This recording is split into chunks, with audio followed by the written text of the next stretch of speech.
ಇದು ಶಾಲ್ಮಲಾ ನದಿ, ಧಾರವಾಡ ನುಗ್ಗೇಕೆರೆ ದೇವಸ್ಥಾನದಿಂದ ಹರಿದು ಬರುವ ಶಾಲ್ಮಲಾ ನದಿ 297 ಕಿಲೋಮೀಟರ್ ಹರಿದು ಇದು ಗಂಗಾವಳಿಯ ಅಂಕೋಲದ ಹತ್ರ ಅರಬ್ಬಿ ಸಮುದ್ರವನ್ನು ಸೇರ್ತದೆ. ಇಲ್ಲಿ ಸಹಸ್ರಲಿಂಗ ಆಳುವಂತಹ ಜಾಗ ಯಾಕೆ ಪ್ರಸಿದ್ಧಿ ಆಯಿತು ಅಂದರೆ, ಇದು 16ನೇ ಶತಮಾನದಲ್ಲಿ ಸೋದೆ ಅರಸಪ್ಪ ನಾಯಕ ಆಳುವ ರಾಜರಿಗೆ ಮಕ್ಕಳಾಗದೆ ಹೋದಾಗ ಹರಕೆ ಮಾಡಿ ಮಕ್ಕಳಾದ ಮೇಲೆ ಕೆತ್ತಿಸಿದ ಲಿಂಗಗಳು. ಈ ಸಹಸ್ರಲಿಂಗ ಇದು ಸೆಂಟ್ರ್ ಪ್ಲೇಸ್. ಇದು ಇಲ್ಲಿಂದ ಮೇಲೆ 8 ಕಿಲೋಮೀಟರ್, ಕೆಳಗಡೆ 8 ಕಿಲೋಮೀಟರ್, 16 ಕಿಲೋಮೀಟ್ರಲ್ಲಿ 1000 ಲಿಂಗ.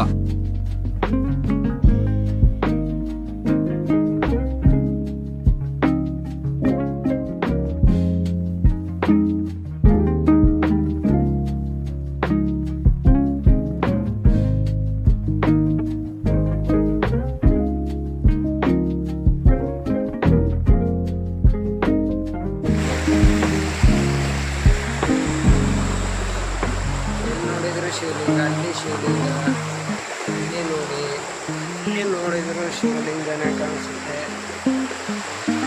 ಸಹಸ್ರಲಿಂಗ ಅಂತ ಹೇಳ್ಬಿಟ್ಟು ಪ್ಲೇಸ್ ಬಂದು ಸಹಸ್ರಲಿಂಗ ದರ್ಶನ ಪಡೆದುಕೊಂಡು ನದಿಯಲ್ಲಿ ಸ್ನಾನ ಮಾಡಿ ಲಿಂಗಾಭಿಷೇಕ ಮಾಡಿ ಮುಂದಿನ ಪಯಣ. ನಾವು ಈಗ ಹೋಗ್ತಿರೋ ಪ್ಲೇಸ್ ಬಂದ್ಬಿಟ್ಟು ಕನ್ನಡದ ಮೊಟ್ಟ ಮೊದಲ ರಾಜ ಮಯೂರವರ್ಮನ ರಾಜಧಾನಿಯಾದಂತಹ ಬನವಾಸಿ ಮಧುಕೇಶ್ವರ ದೇವರ ದರ್ಶನ ಪಡೆದುಕೊಂಡ ನಂತರ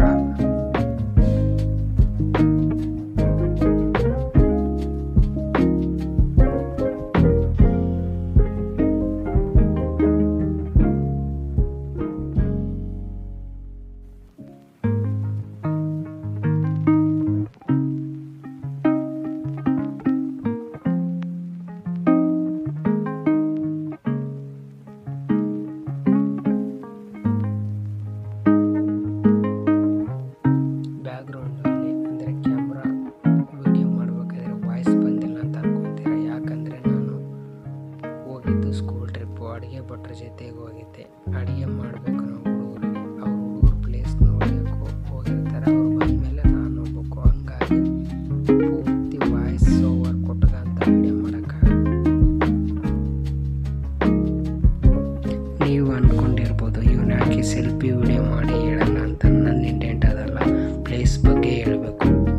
ನನ್ನ ಮುಖ ತೋರ್ಸೋಕ್ಕಿಂತ ಪ್ಲೇಸ್ ತೋರಿಸೋದೇ ನನಗೆ ಇಷ್ಟ. ವರದಾ ನದಿ ತೀರದಲ್ಲಿ ಮಧುಕೇಶ್ವರ ಸಾನ್ನಿಧ್ಯವಿದೆ, ನೋಡಿಕೊಂಡು ಬರೋಣ ಬನ್ನಿ.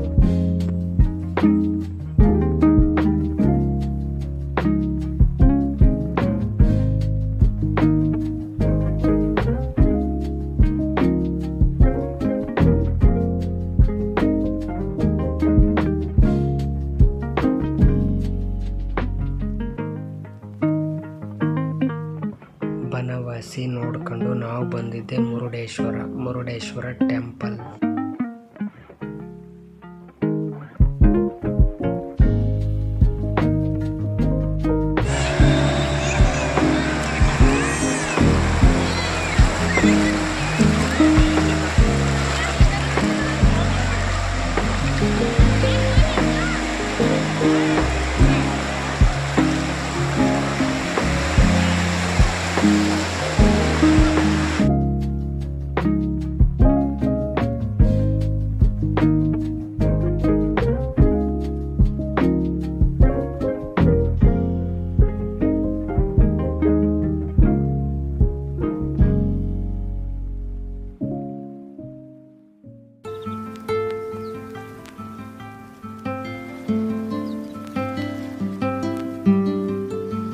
ಮುರುಡೇಶ್ವರ ಆದ ನಂತರ ಧರ್ಮಸ್ಥಳದ ಶ್ರೀ ಮಂಜುನಾಥ ಸ್ವಾಮಿ ದರ್ಶನ ಪಡೆದುಕೊಂಡು ಧರ್ಮಸ್ಥಳ ವಿಡಿಯೋ ಮಾಡೋಕ್ಕಾಗಿಲ್ಲ, ಹಾಗೂ ಉಡುಪಿ ಕೃಷ್ಣ ಮಠದ್ದು ವಿಡಿಯೋ ಮಾಡೋಕ್ಕಾಗಿಲ್ಲ, ಕ್ಷಮೆ ಇರಲಿ. ಫೋಟೋಸ್ ಮಾತ್ರ ಹಾಕ್ತಿದ್ದೀನಿ. ನನ್ನ ಚಾನಲ್ ಸಬ್ಸ್ಕ್ರೈಬ್ ಮಾಡಿ, ಲೈಕ್ ಮಾಡಿ, ಶೇರ್ ಮಾಡಿ, ಸಪೋರ್ಟ್ ಮಾಡಿ.